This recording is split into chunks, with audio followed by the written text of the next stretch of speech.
Baca shalom buat Bapak Ibu, keluarga di Reva Fellowship. Saya bersyukur pada Tuhan Yesus buat kesempatan ini. Thank you Babe, Om David buat kesempatannya luar biasa. Saya kasih background dulu ya Bapak Ibu ya. Jadi Om David itu ngasih tanggal 15 Februari ini karena saya sempat cerita sama Om David, sempat share gitu ya, sempat ngobrol-ngobrol bahwa istri saya akan melahirkan di tanggal 21 gitu minggu depan. Tapi ternyata nanti akan saya saksikan ternyata sama dokternya dipercepat jadi tanggal 12 gitu. Jadi kemarin Om David sempat nanya tuh waktu aku kasih tahu bahwa Om, aku dipercepat nih ya, istriku dipercepat lahirannya. Om David bilang, tapi hari Senin aman kan gitu ya. Dia bilang aman, harusnya si hari Minggu sudah pulang gitu. Jadi Om David tadinya minta aku berdampingan sama istri, tapi Cynthia lagi di kamar, lagi sama Dede yang kemarin di hari raya Sinca lahir, di hari raya Imlek lahir, jadi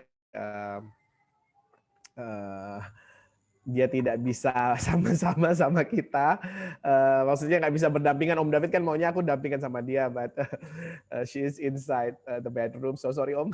Nanti mungkin aku coba bawa laptopnya ke kamar di ujung-ujung, kalau misalnya dia sudah dalam tampilan yang baik-baik saja. Oke, tentu saja sukacita besar buat keluarga kami. Terima kasih buat Om David, Tante Lydia, dan keluarga besar Reva yang dukung di dalam doa untuk saya dan Cynthia yang kemarin lahiran. Tapi nanti sambil saya share, saya coba akan saksi apa yang Tuhan kerjakan, apa yang Tuhan lakukan dalam keluarga kami, khususnya dalam beberapa bulan terakhir ini. Bapak Ibu, ketika Om David ngomong atau bilang, James, aku mau kamu share di tanggal 15, lalu kita sempat ngobrol tentang bahwa Om David dapat ini dari Tuhan untuk di awal 2021, di akhir 2020, masuk 2021. I'm so glad gitu ya, karena ketika aku juga nonton di YouTube sharingannya Om David tentang dasar itu, apa yang sebagai dasar utama itu, I'm so glad, I'm so joyful gitu. Karena buat Bapak Ibu yang pernah dengar kesaksian awal perjumpaanku sama Tuhan, yang juga ngebikin aku nggak kuat di beberapa sesi dari Paul Yadau yang membuat harus ada pergantian pemain di tengah-tengah waktu itu ya, di sesinya Paul Yadau need substitution. Ya udah kayak main bola ya, ada substitutionnya, ada pergantian pemainnya di tengah-tengah waktu itu, karena memang it's really personal for me, bagaimana kasihnya Tuhan itu yang jemput aku gitu. Itu yang benar-benar ngejemput aku dari awal, from the very first time I have the encounter with the Lord gitu. Jadi kasihnya benar-benar jemput aku, sama kayak si bapak itu lari jemput anak yang pulang itu ya, bapaknya lari jemput anaknya. It's just ketika aku dengar Paul sampaikan itu, Tuhan bawa aku ke kejadian beberapa puluh tahun yang lalu itu, dan ya maaf kalau waktu itu akhirnya aku nggak tahan. Waktu di sesi breakout room beberapa sempat bilang, kenapa sih penerjemahnya gitu ya, apaan sih lebay banget gitu. Tapi but it's really personal. Akhirnya walaupun mereka ngomong kayak gitu, akhirnya mereka bilang, sorry ya Pastor James, sorry ya Kak James gitu ya, sorry ya James, tadi sempat kayak gitu. Tapi akhirnya aku juga dihantam sama lawatannya Tuhan. Well, somehow if you are in love, you just don't care about anything else gitu ya. Kalau kamu ada dalam kasih, just don't care about anything else. Ini nanti. Ketika Om David share, lalu kemudian Cici Victo nanya temanya apa, Om David juga nanya temanya apa. Lalu saya bilang, ketika Om David share sama saya doa sama Tuhan, dan saya dapat kata-kata itu, in love gitu. Belum dapat ayatnya, belum ya. Tak pikir-pikir kok Tuhan cuma kasih in love gini ya. Jangan-jangan Tuhan cuma mau aku saksi gitu. Tapi kan kalau pembicara cuma kesaksian nanti dibilang pendeta sesat gitu ya, nggak ada ayat ya Bapak Ibu ya. Kadang-kadang suka gitu ya. Tapi Tuhan cuma kasih in love itu ya. Waktu Om David ngomong terkait apa James mau sampaikan apa. Aku bilang cuma dapat itu dari Roh Kudus. Roh Kudus ngomong kuat in love gitu. So sampai sebelum akhirnya Cynthia diputuskan untuk melahirkan. Cynthia itu istri saya by the way. Cynthia nanti dikira tetangga sebelah saudara, bukan. Cynthia istri saya ya. Cynthia tetangga saudara tapi Cynthia istri saya. Oke, Cynthia istri saya itu kemudian dokter bilang harus melahirkan di tanggal 12 itu. Jadi tanggal 11 malam saya antar dia ke rumah sakit, lalu nanti saya akan saksi, lalu saya harus pulang ke rumah, saudara ya. Saya harus pulang ke rumah, jadi saya sendirian di rumah, lalu Tuhan kasih ayat ini. Akhirnya ada ayat, saya bersyukur sekali ada ayat yang bisa saya bagiin buat saudara malam hari. So let's go to the verse terlebih dahulu, kita ke ayatnya dulu, nanti kemudian kita coba lihat kemana Roh Kudus tuntun kita. So Tuhan kasih Efesus pasal 3, ini ayat yang terkenal. Efesus 3 14 sampai 21.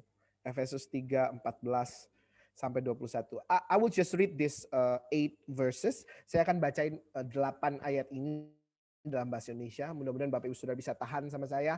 Bapak Ibu Saudara juga bisa baca di Alkitab elektronik Saudara 8 ayat, karena kan kita enggak bisa interaksi ya Saudara ya. Kalau di ibadah-ibadah mungkin kita kalau kayak gini nih 8 ayat nih biasanya pembicara tuh punya tips dan trik ya. Triknya adalah kita baca bergantian gitu ya, atau yang laki-laki baca ganjil, perempuan baca genap. Tapi karena di sini kita harus pahami online ini, jadi no trick, so I just read it. I just read this whole prayer by Paul gitu ya. Ini adalah doa Paulus yang sangat terkenal. Kita tahu doa ini, mungkin ada beberapa saudara hafal doa ini, tapi saya mau bacakan apa yang Tuhan kasih di saya di malam tanggal 11 yang lalu. Efesus 3 ayat 14 sampai 21. Perikop di Alkitab Bahasa Indonesia kita doa Paulus. Itulah sebabnya aku sujud kepada Bapa, yang daripadanya semua turunan yang di dalam sorga dan di atas bumi menerima namanya. Aku berdoa supaya ia menurut kekayaan kemuliaannya menguatkan dan meneguhkan kamu oleh rohnya di dalam batinmu, sehingga oleh imanmu Kristus diam di dalam hatimu dan kamu berakar serta berdasar di dalam kasih. Aku berdoa supaya kamu bersama-sama dengan segala orang kudus dapat memahami betapa lebarnya dan panjangnya dan tingginya dan dalamnya kasih Kristus, dan dapat mengenal kasih itu sekalipun ia melampaui segala pengetahuan. Aku berdoa supaya kamu dipenuhi di dalam seluruh kepenuhan Allah. 20. Bagi Dialah yang dapat melakukan jauh lebih banyak daripada yang kita doakan atau pikirkan, seperti yang ternyata dari kuasa yang bekerja di dalam kita. 21. Bagi Dialah kemuliaan di dalam jemaat dan di dalam Kristus Yesus turun-temurun sampai selama-lamanya. Amin. Bapak Ibu, Saudara yang dikasihi Tuhan, Tuhan kasih Efesus 3, 14, 21 ketika saya sendirian di malam tanggal 11. So, I give you the background. Awal Januari yang lalu saya dan istri terkonfirmasi, kalau teman-teman ada yang follow Instagram atau Twitter saya sempat share di Instagram story. Saya dan istri terkonfirmasi, saya dan istri yang sedang mengandung 32 minggu itu terkonfirmasi COVID-19. Jadi di awal Januari lalu saya positif tanggal 8 Januari, lalu istri saya positif tanggal 9 Januari. Oke. The thing is, saya hanya mengalami kehilangan penciuman. Jadi gejalanya ketika dinyatakan positif itu saya cuma anosmia, hanya kehilangan penciuman. Sementara istri saya itu sesak. Jadi ketika dia tarik nafas dalam, sakit sekali di dada sehingga dia batuk gitu ya. Pasti batuk, dan ketika batuk pun sakit. Jadi dia tidak bisa tarik nafas dalam. Saya nggak perlu cerita awalnya, tetapi ketika akhirnya istri saya yang sedang mengandung harus dirujuk ke rumah sakit, harus ketemu sama dokter dari infeksi saluran pernapasan akut, saya juga ikut. Paru-paru kami di-scan, paru-paru saya bersih. Tidak ada flek putih. Tetapi ketika istri saya, dokter bilang sekarang waktunya laporan buat hasil daripada ronsen atau scan istri Bapak. Istri saya ada flek putih, Bapak Ibu Saudara. Ya, di paru-parunya ada flek putih yang mulai menyebar. Kemudian nilai peradangan dari cek darah itu CRP kuantitatif, kalau ada dokter di sini nilai CRP-nya itu normalnya itu harusnya di bawah 5. Buat wanita hamil itu normalnya di bawah 25. Tapi istri saya nilai peradangannya karena peradangan infeksi itu 70. Ya, jadi cukup jauh dari nilai normal. So, apa yang saya lakukan di depan dokter? Saya bersujud di depan dokter. Saya nangis di depan dokter. Tapi istri saya tenang sekali. Tenang sekali. Mukanya tidak berubah, tidak ada air mata, malah suaminya yang nangis, saudara, depan dokter. Saya bersujud, saya bilang, dok, yang benar dok, gitu ya. Gimana nih dok? Ini bisa nggak sembuh, bisa nggak ditangani, gitu ya. Karena di hasil resume di situ tulisannya adalah moderate to severe symptoms of pneumonia. Jadi makanya Alkitab bilang, whose report will you believe? Pada siapa engkau harus percaya? Apakah kepada laporan dokter? Saya waktu itu, saya jujur di hadapan saudara, saya percaya laporan dokter. That moment, tanggal 10 Januari 2021 di depan dokter infeksi saluran pernapasan akut, ketika laporannya keluar, saya percaya laporan dokter. Moderate to severe symptoms. That's why I break down, mentally break down, physically break down. Saudara, saya ambruk di depan dokter. Tapi kemudian akhirnya istri saya diputuskan untuk harus dirawat, naik ke ruang isolasi.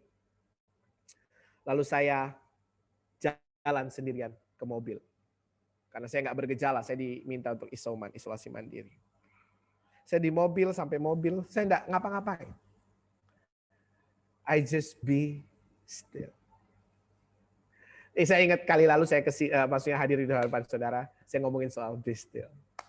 So I just be still. Saya diam di mobil. Saya diam di mobil. Diam aja. Nggak ngapa-ngapain, diam aja. Udah diam. Nggak ngomong, nggak protes.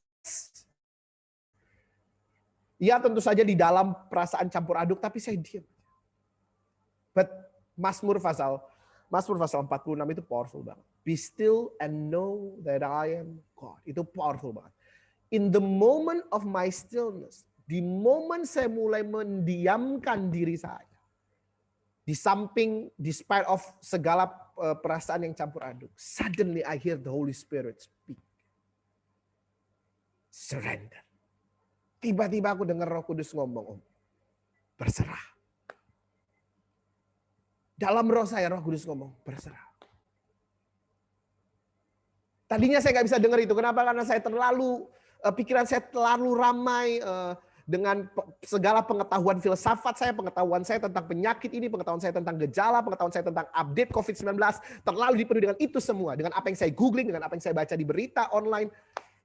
Terlalu ramai. It's too noisy up here. It's too noisy also here. But when I decided to stay still, when I decided to be still, even though still bergejolak, tapi I decided to stay still in that car. Suddenly I hear the Holy Spirit say, surrender. Saudara tahu apa yang saya lakukan ketika Roh Kudus bilang berserah? Saya bilang ke Roh Kudus, gak bisa Tuhan. Saya ngomong sama Tuhan, saudara. Saya bilang gak bisa. For this time, I just can't. I just can't surrender. Saya bilang, Tuhan ampuni aku, tapi untuk malam ini aku tidak bisa berserah. Saudara, ini kesaksian, bukan pengajaran. Saya nggak ngajarin saudara ngelawan Tuhan, tapi ini kesaksian saya. Ini kesaksian saya. Saya bilang, aku nggak bisa. Tapi poin saya adalah ini. Ketika kita terlalu dipusingkan dengan keramaian yang terjadi di luar kita, saudara. You cannot hear the Holy Spirit. Jangan harap kamu bisa dengar suara Roh Kudus. Jangan harap kamu bisa dengar angin sepoi-sepoi itu. Tuhan bicara lewat angin sepoi-sepoi itu. Ketika Eliab pikirannya terlalu kalut karena ancaman Isabel, saudara.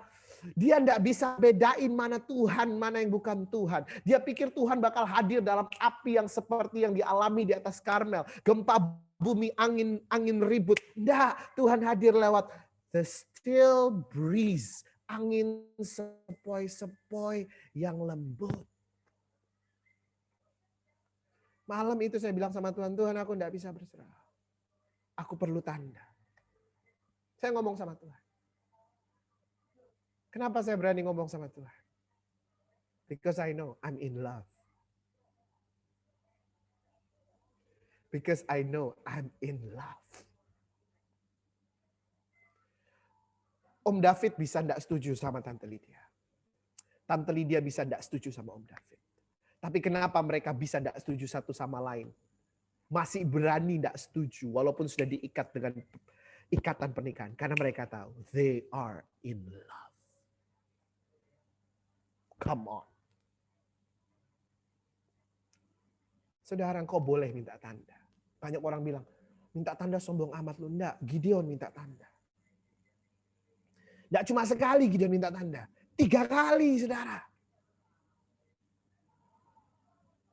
Tapi itu membuktikan bahwa Allah di perjanjian lama, itu adalah Allah yang sama yang kita kenali di perjanjian baru. Dia tetap Allah yang baik. He is still a good father. Kenapa? Karena Gideon 3 kali minta tanda yang mungkin buat orang zaman sekarang kurang ajar. Tapi Tuhan tetap kasih 3-3-nya. He is still a good father. That night, I asked sign. Saya minta tanda. Aku bilang sama Tuhan, Tuhan, aku bisa berserah. Kalau aku dapat tanda, istriku baik-baik saja. Malam itu saya pulang, habis saya ngobrol sama Tuhan. Finally, saya bisa nyetir mobil. Ajaibnya perjumpaan sama Tuhan, saudara. Walaupun dalam kondisi, let's say dalam tanda petik ya, perdebatan, tapi akhirnya perjumpaan sama Tuhan bikin saya bisa nyetir mobil. Bikin saya bisa come into my senses buat nyetir mobil lagi. Tadinya saya nggak bisa nyetir mobil. Saya cuma diam, saya nggak tahu harus bikin apa. But finally, habis saya ngobrol sama Tuhan, saya bisa nyetir mobil pulang. Singkat cerita, malam itu saya nggak bisa tidur, saya stres. Subuh saya diare, saya ke dokter. Saya kasih tahu ke dokter, dok, kok tiba-tiba muncul gejala diare? Ini gejala diarenya karena Bapak stres, kata dokter. Jadi saya dikasih obat lagi. Oke. Asam lambung saya naik, soalnya saya punya asam lambung, saudara. Jadi saya diare. Tapi di hari itu, ketika saya bilang sama Tuhan, kasih saya tanda. Hasil PCR istri saya keluar. Hasil PCR istri saya keluar. Saya ambil hasilnya. CT values-nya. Ada 2. 1 RDRP, 1 gen N. Saudara yang mudah-mudahan saudara tidak ngalami ini, tapi kalau saudara pernah mengalami membaca CT values yang ada nomornya, PCR reports yang ada angkanya, saudara pasti ngerti yang saya maksud. Atau saudara sudah teredukasi dengan segala macam berita yang ada di Google dan segala macam. Saya berdoa saudara tidak perlu baca angka di PCR report saudara. Ya, saya berdoa itu. Dan saudara tidak baca angka. Oke? Tapi ada angka di PCR report istri saya, artinya positif. Tapi angkanya gen N-nya 32, RDRP-nya 36. Jadi kalau saudara suka googling, saudara suka baca, teredukasi soal pandemi ini, maka di atas 30, it's actually safe. It's actually safe. Ketika saya baca itu, saya bilang sama Tuhan, Tuhan, sekarang aku bisa berserah. Beneran, saudara. Saya ngomong sama Tuhan. From that moment on, hari itu, tanggal 8, saya positif. Tanggal 11, saya terima tanda dari Tuhan. Tanggal 13, penciuman saya kembali. Jadi, berapa? 8, 13. 5 hari, saudara. 4 hari lah. 4 hari. 4 hari. Penciuman saya balik langsung. Perjumpaan sama Tuhan. In the stillness. of your soul, of your spirit, brings transformation. Selalu membawa perubahan. Itu poin saya kali lagi. Kalau saudara be still di dalam hadirat Tuhan, di dalam hoveringnya Tuhan, pasti terjadi transformasi. But here's the thing. Sometimes, ketika kita bilang we're in love, sometimes kita cuma ngomongin in love itu perasaan kita doang. Apa yang kita suka. Ya, that's what happened to me. Ketika saya ngomong sama Tuhan, malam ini aku enggak bisa, itu karena saya pengen. Sayanya yang pengen. Sayanya yang pengen. Saudara Paulus bilang begini, aku berdoa supaya engkau dan semua orang kudus memahami betapa panjang, lebar, tinggi, dan dalam. Four dimensional. Oke? Four dimensional. Ini yang saya dapatkan dari Tuhan tanggal 11. Yang lalu. 11 Februari. Four dimensional. In love, yang pertama itu bicara tentang perasaan saya. Seperti yang saya saksikan tadi ke saudara. Malam itu di tanggal 10 Januari, ketika saya linglung, saya tidak tahu apa yang harus saya lakukan. Yang saya utarakan ke Tuhan itu perasaan saya. Dan semua kita tentu tahu, perasaan kita itu based on our preferences. Perasaan kita itu selalu based on our preferensi kita. Apa tuh preferensi bahasa manusianya? Preferensi itu apa yang kita suka, saudara. Jadi kalau kita sukanya soto ayam dan tidak suka soto babat, maka saudara engkau tidak akan jatuh cinta sama soto babat. You will not be in love with soto babat. Kalau your preferences is soto ayam. Begitu ya Bapak Ibu Saudara. Saya berdoa Bapak Ibu Saudara bisa menangkap hal ini. Bahwa in love satu dimensional. Cuma dari saya dari saya doang. One dimensional. Saudara cuma ngerti panjangnya doang. Saudara cuma ngerti lebarnya doang. Saudara cuma ngerti tingginya doang. Saudara cuma ngerti dalamnya doang. Ketika nggak ada yang salah dengan perasaan. Tuhan yang kasih perasaan ke kita. He is the God who put that feelings inside of us. Jangan salah pahami saya. Saya bukan bilang perasaan kita salah. Enggak, saudara. Enggak ada yang salah sama perasaan.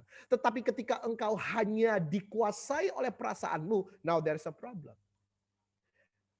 Kenapa? Karena ketika engkau cuma mau panjang dan Tuhan muncul di lebar, saudara, maka engkau akan bilang, no, that's not God. Ketika engkau preferensimu cuma tinggi dan Tuhan muncul di dalam, maka engkau akan bilang yang dalam itu bukan Tuhan.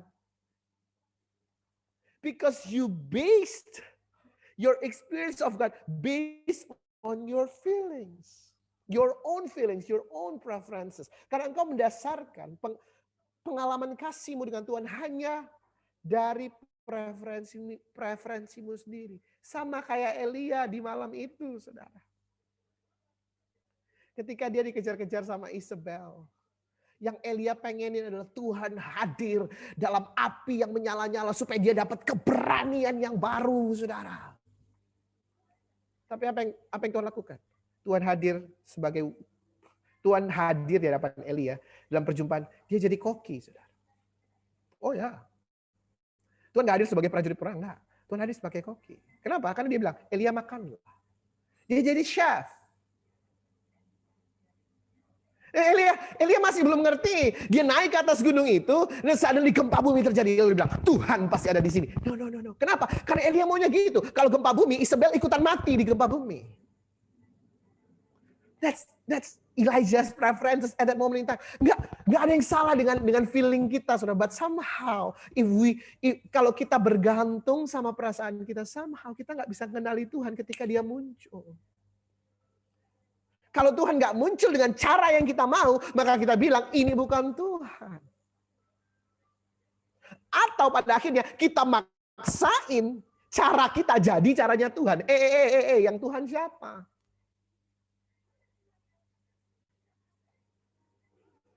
Iya dong.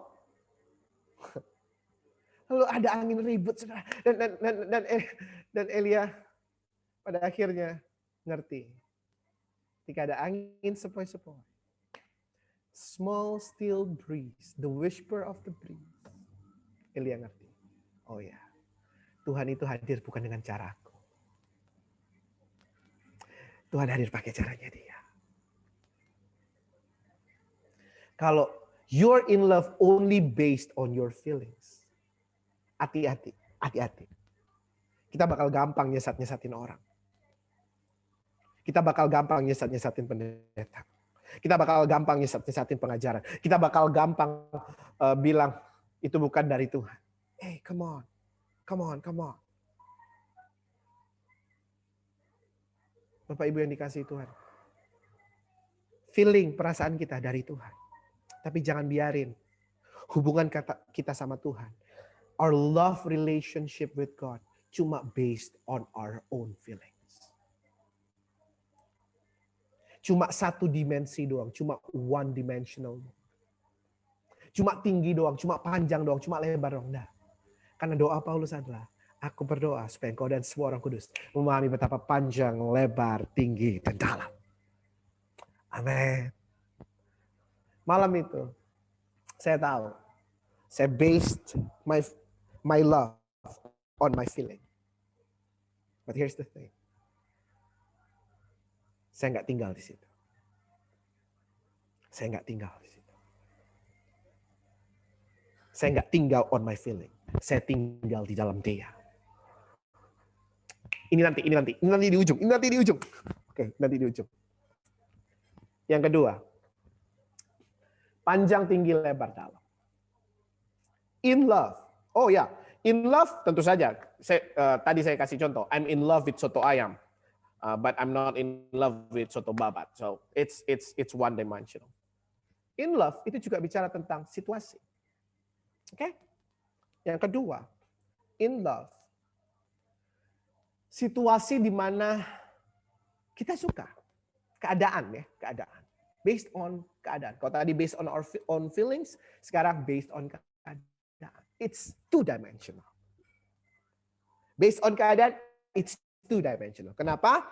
Karena ada sesuatu di luar kita yang bikin kita suka, bikin kita jatuh cinta, bikin kita cinta, bikin kita sayang. Ya. Kalau anak-anak muda zaman sekarang tuh ada cowok kayak Song Joong Ki, kalau sudah tahu Song Joong Ki, lewat depan mereka, aduh, aku langsung cinta. Nah itu tuh based on keadaan, based on Song Joong Ki itu artis drama Korea, saudara ya. Jadi saya langsung cinta, oke? Based on keadaan. It's two dimensional. Dan kita cuma, saya menyebutnya sebagai the fanatism of spectrum.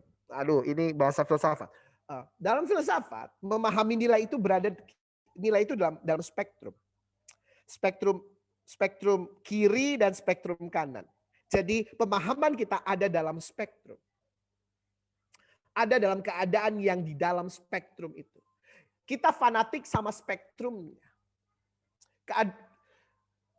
Kasih, cinta, love yang didasarkan pada keadaan itu pasti fanatik sama spektrum. Pasti fanatik sama spektrum. Kalau keadaannya positif, maka kamu akan terus menuju ke positif.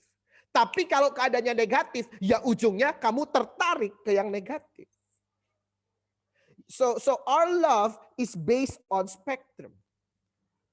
Our love only either X, Y, atau Z.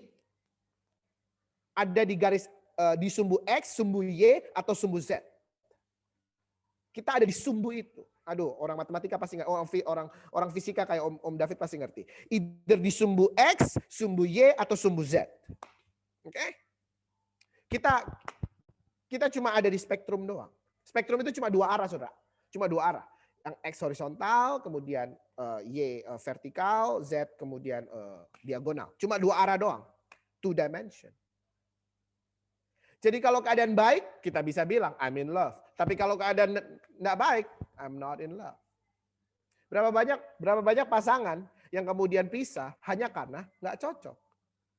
Itu alasan yang paling absurd, saudara. Apalagi kalau sudah menikah. Apalagi kalau sudah menikah. Sudah menikah kemudian pisah lalu nggak cocok. Come on. Kamu pikir dia pasanganmu baju, cocok-cocokan. Enggak, saudara. Dia orang. Oke, orang. Ya, orang. Pribadi, a person. Bukan baju. Kalau baju nggak cocok ya udah tinggal buang, saudara. A person itu nggak bisa. Kalau kamu nggak cocok, kemudian kamu sudah bilang kamu in love, you cannot say, enggak, gue nggak mau lagi. Aduh, ini kalau saya khotbah di anak muda, saya selalu bilang gini. Yang belum menikah ya, yang belum menikah. Saya selalu bilang, kalau kamu cari pacar buat cocok-cocokan, pacaran sama Uniqlo. Ya, karena kamu bisa cari yang cocok di Uniqlo gitu loh. Kalau kamu cuma cari cocok-cocokan, jangan pacaran sama orang, pacaran sama Uniqlo dah. Beneran. Ya, karena saudara, lucu nih. Jadi dokter kandungan saya itu orang Semarang, Om. Dokter kandunganku orang Semarang. Jadi namanya Dokter Wiku Andono Topo. Jadi kalau Bapak Ibu di daerah BSD dan pernah ke dokter di Eko Hospital, Dokter Wiku ini cukup terkenal. Jadi dia ini orang Semarang dan cukup klinik gitu orangnya ya. Jadi ketika kami datang tanggal 11 itu, 11 pagi kami kontrol, yang kemudian besoknya, 11 siang kami kontrol, dan dia putuskan untuk besoknya lahir itu, dia bilang gini, aduh anakmu ini udah kerbau ya. Jadi udah ox gitu ya. Aku bilang, dok, gak dok, ngosok anak kebo dok, enggak anak raja dok. Ngawur ya dokter gitu. Yonda maksudnya sionya gitu ya. Sionya kerbau gitu. Loh, papanya apa?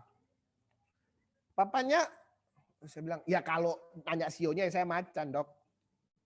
Mamanya ular. Oke, macan sama kebo enggak ada masalah. Ular sama kebo enggak ada masalah kata dia. Ini dokter loh saudara. Sudah S3 veto maternal di Kroasia, sudah PhD. Masih ngomongin kebo macan, ular kebo gitu ya. Jadi dia bilang, enggak ada masalah gitu. Ular itu musuhnya siapa ya? Oh, ular itu musuhnya macan. Kok bisa jadi kata dia. Ini pasti mujizat ini kalau jadi. Oh iya, memang hidup kami mujizat, Dok. Bener. Sampai dokternya bilang, saudara. Jadi ular itu emang musuhnya macan, saudara ya. Ya katanya dokter itu gitu. Saya enggak ngerti gitu-gituan. Tapi memang papa mertua saya juga bilang kayak gitu. Enggak cocok harusnya ular sama macan. Lah kalau saya mikirnya gitu saudara, ular sama macan enggak cocok. Lalu saya base my feelings on situation, based on cocok enggak cocok. Ya tak tinggal bojoku. Gitu. Enggak kawin aku saudara. Aku enggak nikah sama istriku kalau hitungannya cocok-cocokan.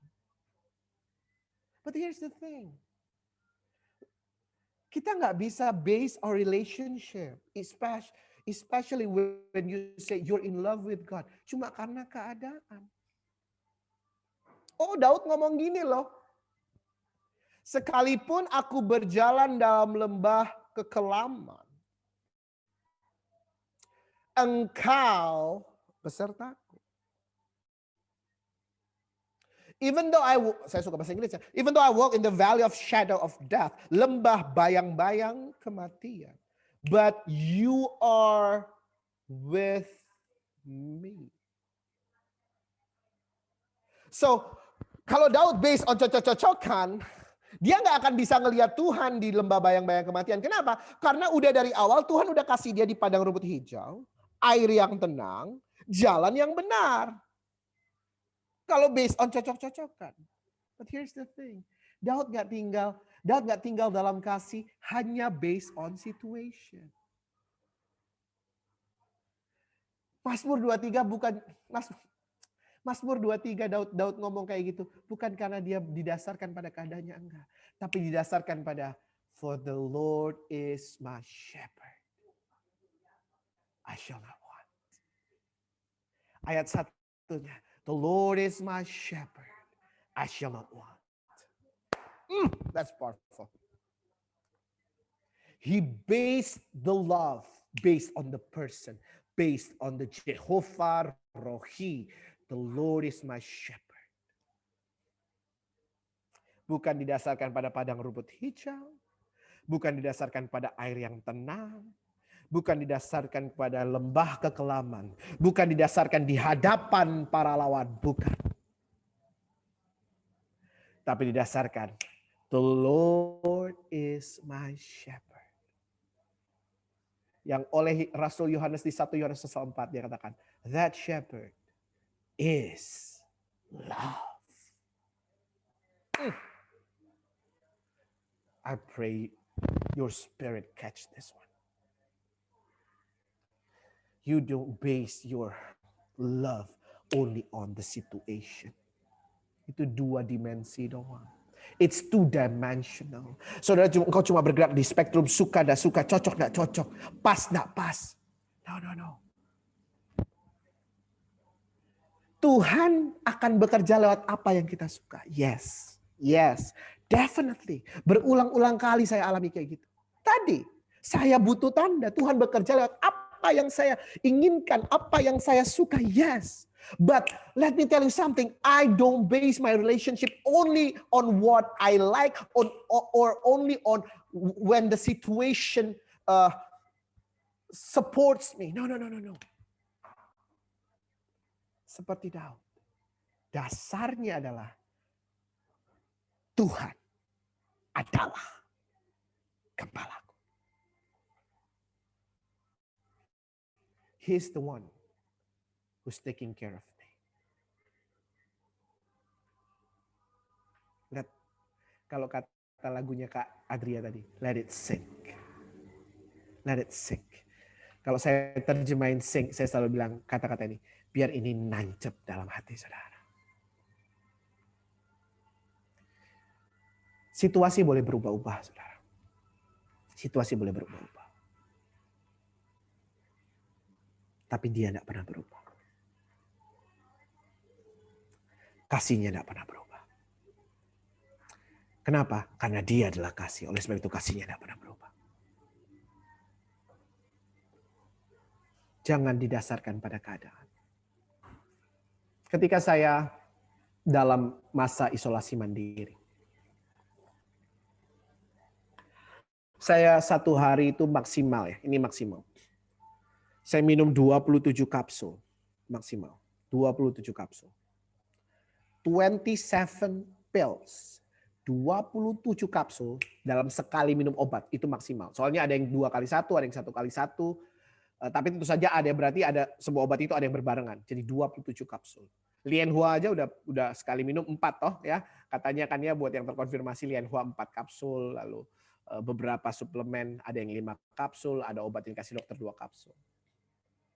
Jadi sekali minum obat maksimal 27 kapsul. But let me tell you something. Saya bilang begini. Obat itu cuma ngaruh 50% dalam proses pemulihan saya. But my decision to stay in love, despite the situation, despite aku tidak bisa nyium itu soto ayam, tidak bisa nyium itu babi rica, saudara. Saya tidak bisa cium, saya cuma bisa rasa asinnya. Ya, saya cuma bisa rasa asinnya, saya tidak bisa cium. Ternyata tidak enak ya. Makan ngerasain tanpa bisa nyium. Ternyata penciuman itu. Makanya saudara ya, kalau saudara sudah mengalami kesembuhan dari Tuhan, disembuhkan dari jantung, dari kolesterol tinggi, jangan anggap mujizat itu adalah license to eat pork irresponsibly gitu ya. Jangan anggap mujizat saudara dari penyakit jantung, kolesterol tinggi itu adalah izin dari Tuhan supaya saudara bisa makan babi sebanyak mungkin tanpa kontrol, oke? Jadi kalau saudara sudah berdiring 4 jantungnya, saudara jangan makan babi. Cium aja. Oke, karena cium itu ternyata 75%, saudara. Jadi saudara ada babi, sebelahnya taruh tempe. Sebelum makan tempe, cium dulu cukyoknya, baru gigit tempenya, saudara. Ya, that way saudara maintain healthy life dan preferensi saudara. Oke? Ya, saudara bisa maintain itu. Karena ternyata aroma itu 75% dari kenikmatan makanan kita. Jadi cium aja. Ya, sama kalau saudara sama dokter nggak boleh makan durian lagi, cium aja duriannya. Makan apel, saudara, nggak apa-apa. Apel bau durian, nggak apa-apa, saudara. Ya, oke, cium aja. Ya karena ternyata indera penciuman itu 75% dari kenikmatan makanan loh, Bapak Ibu. Ya ketika saya anosmia itu saya benar-benar enak sama sekali. Rasain sih asin manisnya rasain, tapi saya nggak bisa cium, ternyata nggak enak, saudara. Nggak enak gitu ya. Lebih benar-benar nggak enak itu. Lebih nggak enak daripada sakit gigi kalau kata saya sih. Makan tanpa bisa nyium itu, ya sakit gigi itu sakitnya udah luar biasa, tapi nggak enak, rasanya nggak enak. Walaupun saya nggak bisa cium, tapi saya tidak mendasarkan kenyataan kasihnya kepada saya berdasarkan keadaan yang saya alami. I decided to stay in that person, in that love. Panjang, lebar, tinggi, dan dalam. Saya nggak dasarkan perasaan saya cuma ke panjang dan lebar doang, enggak. Atau tinggi dan dalam doang, enggak. Tapi saya mendasarkan pada panjang, lebar, tinggi, dan dalam. Bahwa dia tetap Tuhan yang mengasihi saya sekalipun saya berjalan dalam lembah kekelaman. Sekalipun di depan saya ada lawan, dia adalah Tuhan yang menaruh hidangan di depan saya. To that very person, to the person, kepada pribadi itu. Di situ engkau mendasarkan hidup. Sebenarnya Paulus katakan, Efesus 3 tadi, aku berdoa supaya engkau berakar dan berdasar dalam kasih. Berakar dan berdasar di dalam kasih. Kenapa? Karena akar dan dasar itu yang paling penting. Akar dan dasar beres, sisanya beres. Pemazmur bilang, orang yang ditanam di bait, tunasnya di pelataran. Tanamnya dalam bait, bertunasnya di pelataran. Ingat, akarnya di dalam bait nancepnya. Tunasnya di pelataran. Buahnya dinikmati sampai Libanon. Saudara bisa baca itu. Mazmur 92 kalau sudah salah. Akar dan dasar itu penting. Itu sebabnya ketika Om David ngomong, dasarnya kasih. I just jump out of my chair. Oh yes, I say yes to that. Berakar dan berdasar di dalam kasih. Bukan berdasarkan situasi. In love bukan cuma situasi doang. Yes, kita bisa in love dalam situasi. Tapi itu bukan cuma situasi doang. Yang ketiga.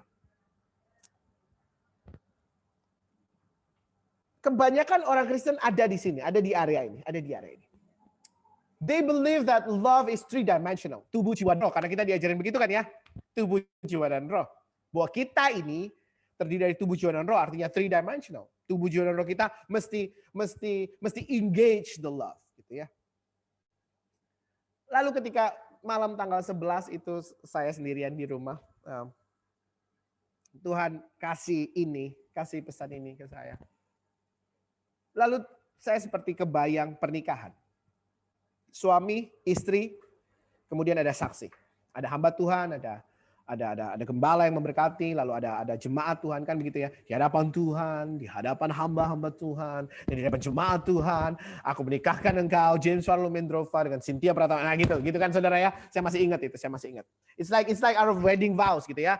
Aku berjanji di hadapan Tuhan, di hadapan hamba Tuhan, di hadapan jemaat Tuhan kepadamu untuk mengambil engkau Cynthia Pratama Setiawan sebagai istri yang sah. Nah itu ya, dalam suka, duka, sehat, sakit gitu ya. So it's already beyond the situation. Kenapa? Suka duka siap lewat, sehat sakit siap lewat gitu ya. Kaya miskin siap lewat gitu. Nggak kayak yang lagi rame di Twitter hari ini gitu ya.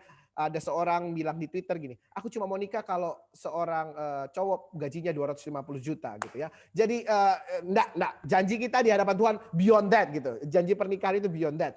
Sudah going beyond our preferences, going beyond artinya kaya miskin susah senang dalam keadaan apapun gitu. Sampai Bapak memanggil kita pulang. Itu janji nikah saya ketika 7 tahun lalu kami diberkati dalam pernikahan kudus. So, yang ketiga, in love itu selalu bicara tentang pertama perasaan tentu saja, kedua keadaan, situasi, yes. Ketiga, in love itu berbicara soal covenant. Dan kita orang Kristen suka ngomongin covenant, gitu ya. Kita suka ngomongin perjanjian. Gitu. Ya, karena memang demikian perjanjian kita dengan Tuhan. Tuhan adalah God is God of covenant. Yes, I believe in that. Gak ada yang salah sama itu. Tapi kalau saudara ahli hukum, kebetulan latar belakang saya filsafat, saudara ya. Makanya saya bisa lari ke matematika. Ahli filsafat ada yang namanya Pythagoras. Saya bisa lari ke fisika. Ahli filsafat ada yang namanya Newton, Isaac Newton. Ahli fisika, Pythagoras filsuf dan ahli matematika. Saya juga bisa lari ke hukum gitu ya. Ada John Locke, ahli hukum natural law gitu. Itu seorang filsuf juga. Jadi mother of knowledge. Jadi saya bisa kemana-mana nih. Kalau latar belakang filsafat nih enaknya memang bisa kemana-mana, saudara. Jadi kalau saudara orang-orang hukum, you know, dalam sebuah perjanjian selalu ada pihak pertama, ada pihak kedua, ada saksi, benar ya? 3-dimensional, 3 dimensi, 3-dimensional. Dan perjanjiannya sifatnya mengikat. Oh ya, kita percaya apa yang Tuhan janji di dalam firman-Nya buat setiap kita, itu mengikat kita. Kita hidup dalam perjanjian. But here's the thing. Ada satu perkara aja yang di luar perjanjian, maka kita akan anggap itu bukan bagian dari apa yang sedang kita hidupi. Karena kita menghidupi perjanjian. Saudara ngerti apa yang saya maksud? Perjanjian itu based on hitam di atas putih. Engkau memahami kasih, memahami God that is love, only hitam di atas putih, based on that. Di luar itu, maka dia bukan Tuhan. Maka itu bukan Tuhan. Kalau kita based on hitam di atas putih, pertemuan kita via online ini bukan pertemuan ibadah seperti yang dinyatakan di atas hitam di atas putih. Kenapa? Karena di Alkitab nggak pernah dibilang bertemulah di dalam Zoom meeting. Nah, nggak ada, saudara. Nggak ada Zoom meeting di Alkitab. Oh, dalam perjanjian, setiap kata itu menjadi penting. Saudara tahu pengacara itu pinternya pengacara, dia bisa cari celah di mana ada kata-kata yang tidak ada dalam perjanjian, itu yang dia gunakan untuk memenangkan orang yang sedang dia bela. Oke? Jadi term per term, kata per kata, hitam di atas putih itu menjadi penting. Covenantal people, covenant orang-orang yang cuma based the relationship with God, mendasarkan dirinya di atas perjanjian perjanjian doang, pada akhirnya akan cenderung legalistik. Oh, udah 3 dimensi itu Bojoro, yes. Tapi engkau legalistik.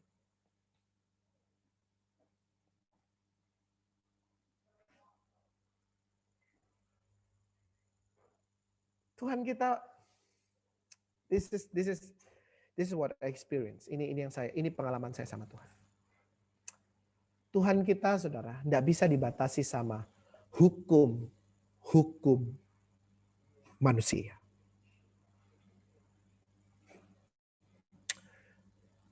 Saya harus berani katakan ini. Bahkan hukumnya sendiri.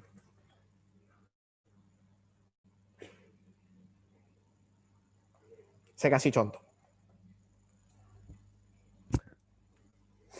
Satu hari, di hari di mana Yesus bangkit, Maria Magdalena datang sendiri. Yohanes catat itu. Kita buka deh sebentar ya. Ini nggak ada di khotbahku. Ini nggak ada di catatan. Nggak ada di catatanku apa yang aku siapin. Enggak. Tapi Yohanes pasal. Let me see. Yohanes pasal 20 kalau saya tidak salah. Yes. Pada hari pertama minggu itu, ayat pertama, Yohanes 20 ayat 1. Pada hari pertama minggu itu, pagi-pagi benar, ketika hari masih gelap, pergilah Maria Magdalena ke kubur itu. Dan ia melihat bahwa batu telah diambil dari kubur. Lalu singkat cerita, dia berlari-lari panggil Simon dan Yohanes. Lalu berangkat Petrus dan murid yang lain ke kubur. Simon Petrus Yohanes ngeliat ke dalam kubur, tidak ada, cuma ada kain peluhnya. Ayat 10 Yohanes 20. Lalu pulanglah kedua murid itu ke rumah. Yesus pernah ngomong ke murid-murid gini, aku akan mati, tapi aku akan bangkit pada hari ketiga. Mungkin Petrus dan Yohanes pikir, oke, dia udah bangkit. Then I'll go home. Dia pernah ngomong itu. Ya udah. Selesai, gitu ya. Tapi saya bersyukur ada ayat 11. Yohanes 20. Tetapi Maria berdiri dekat kubur itu dan menangis. Sambil menangis ia menjenguk ke dalam kubur itu. Mary Magdalene has that persistence. Dia memiliki keteguhan hati. Bahwa kasihnya kepada Tuhan. Dia mendasarkan hidupnya bukan kepada apa yang dia rasakan. Bukan kepada keadaan. Bahkan bukan oleh apa yang Yesus katakan. Bahwa dia akan bangkit pada hari yang ketiga. Kubur itu pasti kosong, yes. Tapi Maria menolak. Menolak to stay on that reality. To stay on the... Jangan salah pahami saya, saudara. Bukan saya bilang jangan percaya sama apa yang Tuhan katakan. Please, jangan salah pahami saya. Saya berdoa, Roh Kudus buka pengertian saudara untuk menangkap hal ini. Jangan salah pahami saya. Please don't misunderstand me. Okay? But here's the thing. Yesus sudah ngomong dia akan bangkit pada hari ketiga. Murid-murid tahu itu. Oke. Murid-murid Simon Petrus Yohanes bilang, oke, dia udah bangkit. Ya udah, tak pulang. Tapi Maria stay. Maria stay. Di tempat di mana Yesus pernah dibaringkan. Di mana dia berharap ketemu Yesus di situ. Kenapa? Karena dia tahu Yesus tadinya ada di situ. Dan seharusnya dia ada di situ. Tapi kenapa sekarang dia tidak ada? Maria stay di situ. Alkitab bilang begini. Maria stay dan dia bukan cuma stay. Tapi dia nengok ke dalam kubur. Suddenly. Tiba-tiba ada dua malaikat. Bukan cuma satu. Dua malaikat. Two angels. Dua selalu bicara lipat ganda, dua selalu bicara multiplikasi, saudara. Tuhan, malaikat bicara janji Tuhan digenapi. Ketika malaikat tampil di hadapan Maria, di hadapan Elizabeth, selalu ada janji yang digenapi. Malaikat tampil di hadapan Gideon, di hadapan Yosua, ada janji pembebasan. Yosua masuk tanah perjanjian. Ini khotbah lain, Tapi malaikat selalu bicara tentang the fulfillment of the promise of God. Not only one, but two angels. Oh, double portion. We love double portion. But here's the thing. Mary bilang begini, aku enggak mau tinggal sama malaikat. Kamu nyolong jenazah guruku ya. Kalau engkau nyolong, balikin dong. Oh, Maria enggak mau tinggal sama malaikat doang. Yang Maria mau dia ketemu sama the person. What Mary wants, he wants to encounter the person. Come on. That's powerful. Here's the thing. Yesus disalibkan mati. Ketika dia mati, Alkitab bilang begini. Dia turun ke dalam kerajaan maut, ambil kunci kerajaan maut. Okay? That's what the Bible said. Dan ketika dia ambil kunci kerajaan maut, dia harus langsung ke Bapa untuk bilang, I have done it.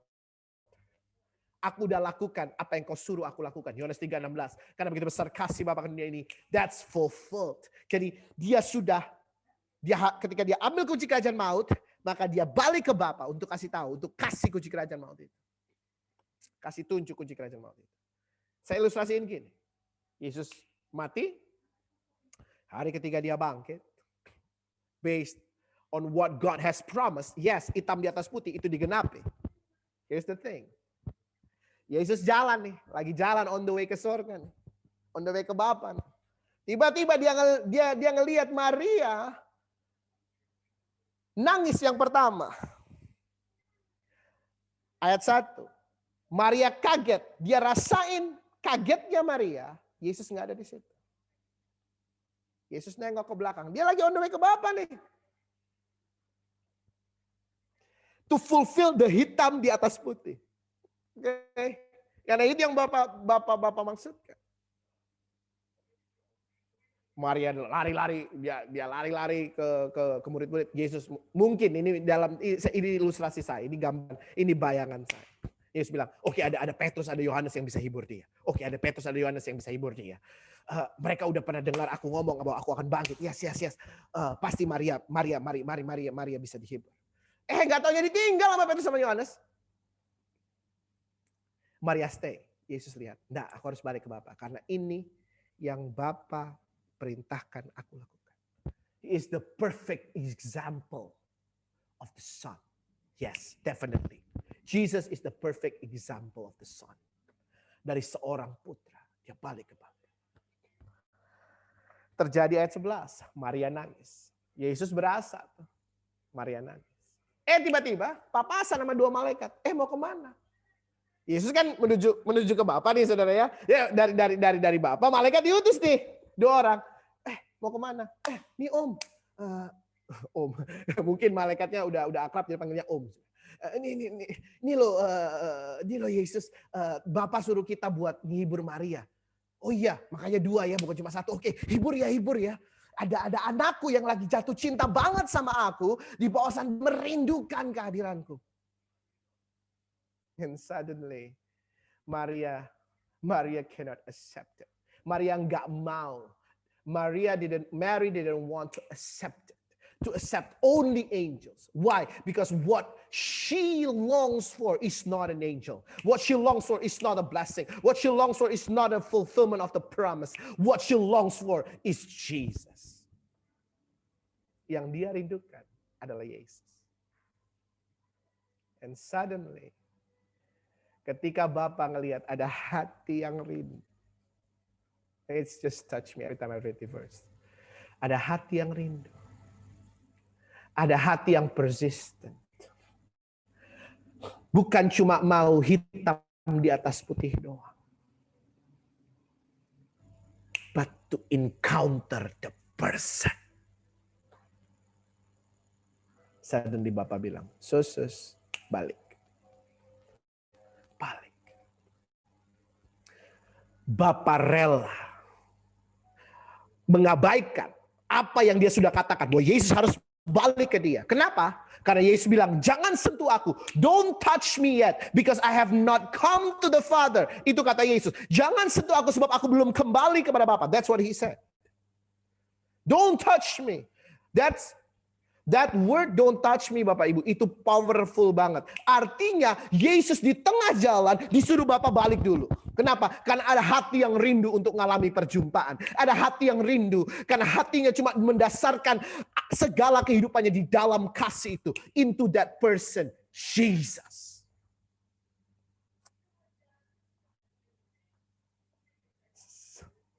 Terus sebab itu Maria menoleh ke belakang dan Yesus ada di situ. Ayat yang ke-14.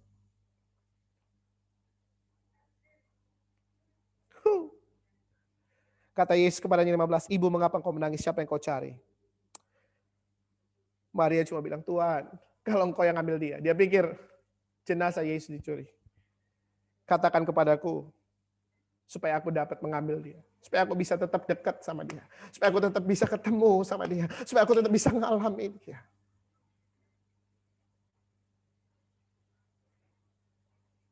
Yesus ngomong gini, Maria. When you based your love not only on black and white, bukan cuma berdasarkan hitam di atas putih, kau akan menemukan apa yang lebih daripada itu. Oh ya, covenantal is powerful. Dia Tuhan atas segala perjanjian yang luar biasa. Yes, I believe it. But here's the thing. Somehow, love is more than just black and white. Bukan sometimes, most of the time. Love, kasih, itu lebih dari hitam di atas putih.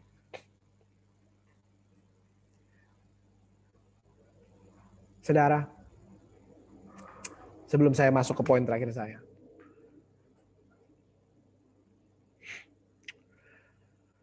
ketika kami sudah pulih COVID-19, saya positif tanggal 18 saya swab lagi, saya sudah negatif 10 hari, saudara. Saya negatif COVID-19. Istri saya sedikit lebih lama, dia positif 9, 22 dia negatif. Jadi pas 2 minggu. Pas 2 minggu, jadi 14 hari, 22 dia negatif COVID-19. Kemudian kami akhirnya bisa cek lagi ke dokter kandungan. Saya update ke Om David juga. Akhirnya dokter kandungan screening, minta istri saya buat cek darah untuk persiapan, tentu saja persiapan lahir, yang HPL-nya atau due date-nya harusnya tanggal 21 Februari. Ketika kami screening darah, kami masing-masing harus rapid test serologi. Jadi kami harus lakukan rapid test. Dan kami cek darah tanggal 6 Februari. Tanggal 8 Februari hasilnya keluar. Saya rapid test serologinya IgM saya. Jadi kalau saudara lakukan rapid test serologi itu ada dua nilai rujukan yang saudara dapatkan. IgM dan IgG. IgM itu pertanda infeksi, IgG itu pertanda antibodi. IgM saya non reaktif, IgG saya reaktif. Jadi itu tandanya saya pernah mengalami infeksi, tapi sekarang antibodi saya sudah ada.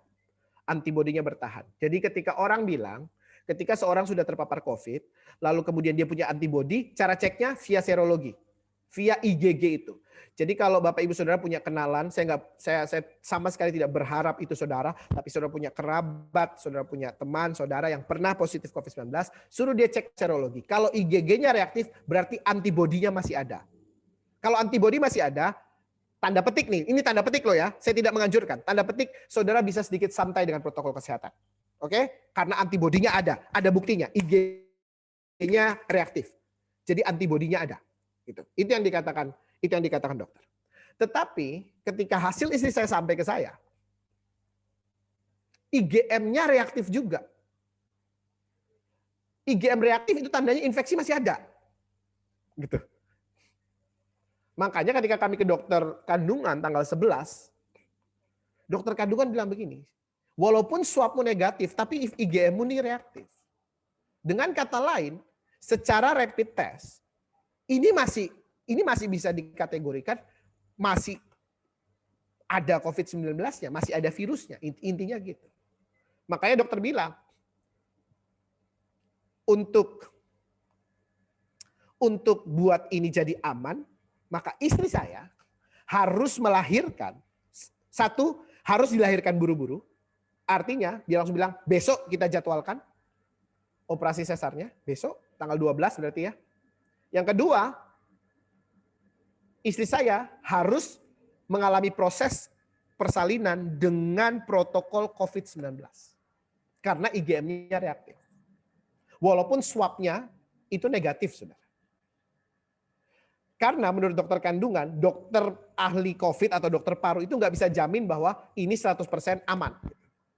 Jadi demi menjaga ibu, bayi, dan tim dokter yang akan melakukan proses persalinan, dimintalah istri saya untuk melakukan persalinan menurut protokol COVID-19. Makanya saya nggak bisa nemenin. Jadi tanggal 11 itu istri saya harus balik ke kamar isolasi di mana dia cuma sendirian. Di situ. Saya nggak bisa nemenin. Demikian juga ketika bayinya lahir di tanggal 12. Bayinya lahir langsung ditaruh di ruang, bukan di ruang NICU sih, tapi di ruang yang namanya perinatologi. Jadi di ruang perina, kalau Bapak Ibu Saudara akrab dengan istilah-istilah itu, ruang yang satu level di bawah NICU, ya, Natal Intensive Care Unit kan, satu level di bawah NICU. Jadi buat bayi yang prematur, bayi yang punya masalah dengan itu, masalah dengan persalinannya, maka dia akan dibawa ke ruangan itu. Jadi istri saya nggak bisa ketemu saya, nggak bisa saya temani. Demikian juga dia nggak bisa ketemu bayinya selama dirawat di rumah sakit. 3 hari di rumah sakit, istri saya nggak bisa ketemu saya, nggak bisa ketemu bayinya. Kalau saya masih bisa video call, saudara, bayinya nggak bisa ketemu. Tetapi ketika dokter katakan lahir besok, itu berarti tanggal 12, Februari tahun 2021. Lalu Tuhan ingetin saya. Ketika pertama kali istri saya positif hamil, saya bilang sama Tuhan gini, Tuhan, aku mau dong lahirnya tanggal 12. Soalnya tanggalnya bagus, saudara. Oh ya, di awal kehamilan, saya bilang gitu sama Tuhan. Tuhan, aku mau dong tanggal 12. Karena tanggalnya kan 1202, 2021. Jadi bolak-balik sama dia. Jadi bolak-balik sama. Tapi ketika kemudian dalam proses kami cek kontrol kandungan, akhirnya due date-nya itu tanggal 21 Februari. Saya bilang ya udahlah nggak apa-apa 21. 21 itu tanggal kami diberkati, pemberkatan nikah 21, saya jadian sama istri juga 21. Jadi it's okay lah gitu. It's okay 21. Toh tahunnya 2021 juga gitu kan. Jadi lumayan lah 21. Ya oke lah masih cantik-cantik dikit lah gitu ya. Here's the thing. Ketika dokter suruh istri saya masuk ruang isolasi, saya nggak bisa nemenin. Tentu saja saya sedih. Bayinya masuk ruang satu kelas di bawah NICU, tentu saja saya harusnya sedih, khawatir. Saya update ke Om David, saya bilang Om doain. Tapi ketika itu semua saya dengar, Tuhan cuma ingetin satu. Kamu dulu minta 12.02.2021. Kamu dulu minta. Aku Tuhan yang selalu dengar permohonan anak-anak. I'm a God that always listen to my sons and daughters' supplications, longing, love, prayer. Saya dengar baik. Walau hitam di atas putih, nggak kasih kamu kemungkinan. Tapi ada kemungkinan di dimensi yang keempat. Yang seringkali kita lupakan. Hidup kita bukan cuma tentang tubuh, jiwa, dan roh. Hidup kita tentang tubuh, jiwa, roh, dan the Father. You are your Father's children. You are the sons and daughter. Come on. Paulus mulai doanya dengan kata apa, saudara? Efesus 3:14.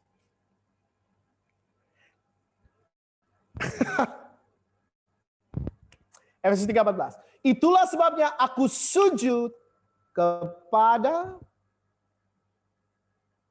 Bapa. Sebelum engkau bisa memahami lebar, panjang, tinggi, dalam, you need to realize that you have a Father. In love yang keempat adalah in, di dalam. It's a position. Aku suka banget lagunya Adria tadi, Kak Adria tadi. I lean back in your loving arms. It's a position. It's a habitation. It's a dwelling place. It's a place where you live in. Makanya Paulus katakan, engkau berakar dan berdasar di dalam kasih. Bukan di atas kasih, tetapi di dalam kasih. It means kasih itu kayak greenhouse-nya, saudara.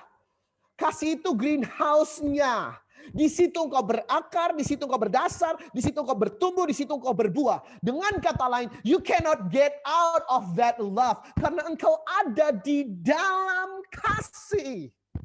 You cannot get out of it. Kamu nggak mungkin bisa keluar dari situ. Karena engkau ada di dalam kasih. Itu sebabnya Paulus bilang, kalau engkau sadar siapa Bapamu, kalau engkau kenali bahwa dia Bapa, maka engkau akan ngerti panjang, lebar, tinggi, dalam. Kenapa? Karena kita noleh ke kanan itu kasih, kita noleh ke kiri itu kasih, kita noleh ke atas itu kasih, kita noleh ke bawah itu kasih. Panjang, lebar, tinggi, dalam, semuanya kasih. Engkau ada di dalam kasih. You are in love. And that's why ketika Tuhan kasih ini tanggal 11 malam, I just jump out again. Dia cuma kasih in love ketika Om David tanya soal tema. Dia cuma kasih kata in love, dia ngasih ayat, saya deg-degan saudara. Tapi 11 malam dia bilang di dalam kasih. Itu sebabnya powerful banget Om David kasih Paul ya. Unless you understand your position as sons and daughters. Kecuali engkau mengerti posisimu sebagai putra dan putri. Itu sebabnya saya berani bilang sama Tuhan, Tuhan aku minta tanda. Karena saya tahu posisi saya sebagai putra dan putri. I'm in love. I cannot get out of love. Maafkan saya harus berani bilang begini. Even you fall in love. Itu sebabnya tangannya selalu siap terulur. Berapa banyak orang menghakimi Petrus ketika dia mulai tenggelam. Tapi enggak. Poinnya bukan di situ. Poinnya adalah tangan Tuhan segera terulur buat Petrus. Karena dia ada di dalam. Ketika Petrus melompat dari perahu itu, dia ada di dalam dunianya Yesus. Dia ada di dalam atmosfernya Yesus. Greenhouse-nya Yesus. That was in love. Saya selalu suka yang selalu kita dengar. Karena Petrus selalu bilang, aku mau berada bersama dengan kau. I want to go to you. And he ended up with Jesus. I want to be with you, kata Petrus. Aku mau berada bersama dengan kau ketika dia. Kalau itu engkau, aku mau pergi bersama dengan kau. Ya dia jatuh, ya dia tenggelam. Tapi di akhirnya dia tetap dapatkan apa yang dia rindukan. Berada bersama dengan Yesus. Kenapa? Karena dia jump in love. Dia melompat masuk ke dalam kasih. Into the atmosphere of that person. Because love is not just a feeling. Love is not just a situation. Love is not just black and white. Love is the person. And that is Jesus. Kalau saudara baca The Passion Translation, Efesus pasal 3, my God, this is just so powerful. Saya berdoa sudah menuju terakhir. Oke, 4 menit lagi jam 9, pas saya selesai. Tuhan tolong saya. Saudara doa kencang di situ saudara. Oke. Ini dia, Efesus pasal 3. The Passion Translation. Efesus pasal 3. So I kneel humbly in awe before the Father of our Lord Jesus the Messiah. The perfect Father, my God, the perfect Father of every father and child in heaven and on the earth. Saudara, saya baru jadi ayah. Berapa? 3 hari. But let me tell you something. When I see that little baby in my hand, I just want to give my life for her. Ketika saya pegang bayi saya di tangan saya, namanya Jenin. Ketika saya pegang Jenin di tangan saya, walaupun baru 3 hari, saya udah mau kasih nyawa saya buat dia. Apalagi yang kata Alkitab, the perfect Father. The perfect Father. The perfect Father. Come on. Woo.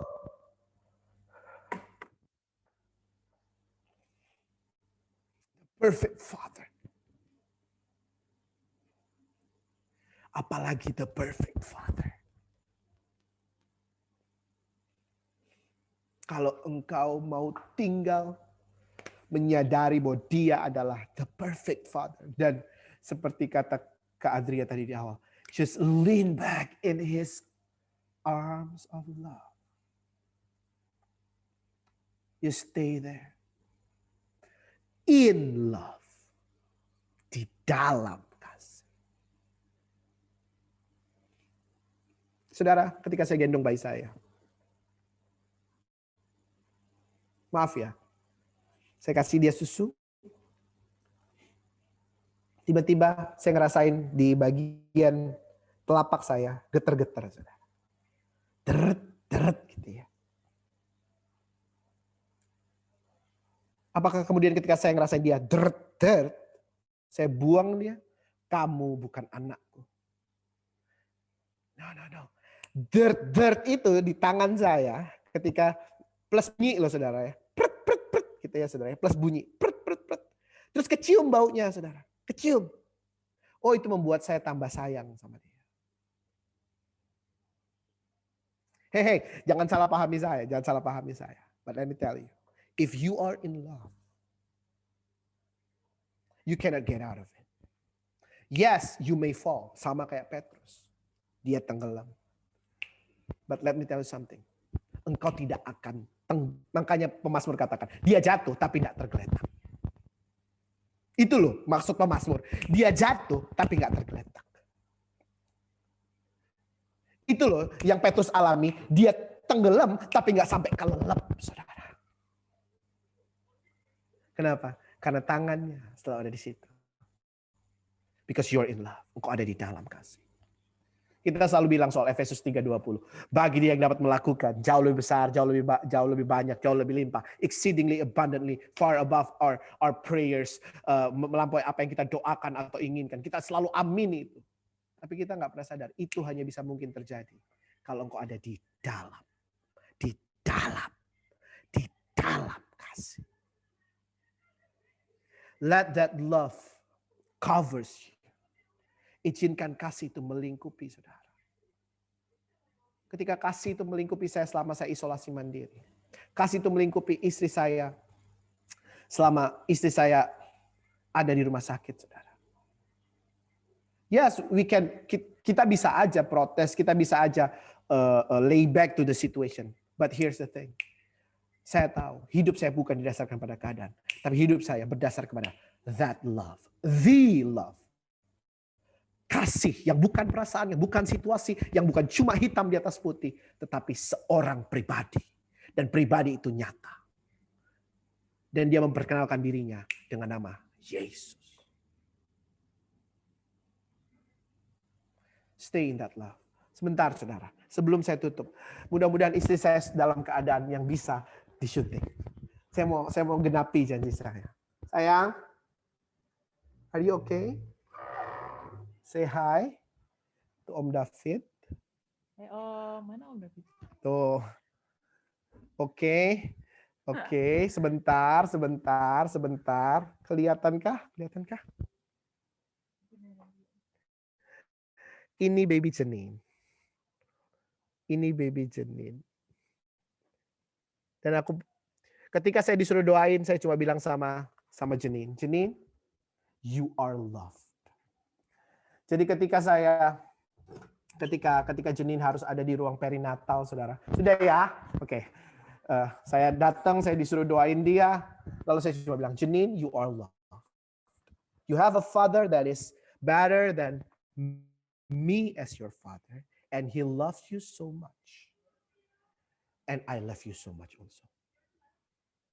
Dan saudara tahu, setiap kali Jenin nangis, saya nyanyi, setiap kali Jenin nangis di gendongan saya, kalau saya nyanyi, Yesus padamu ku berseru, dia masih agak nangis, saudara.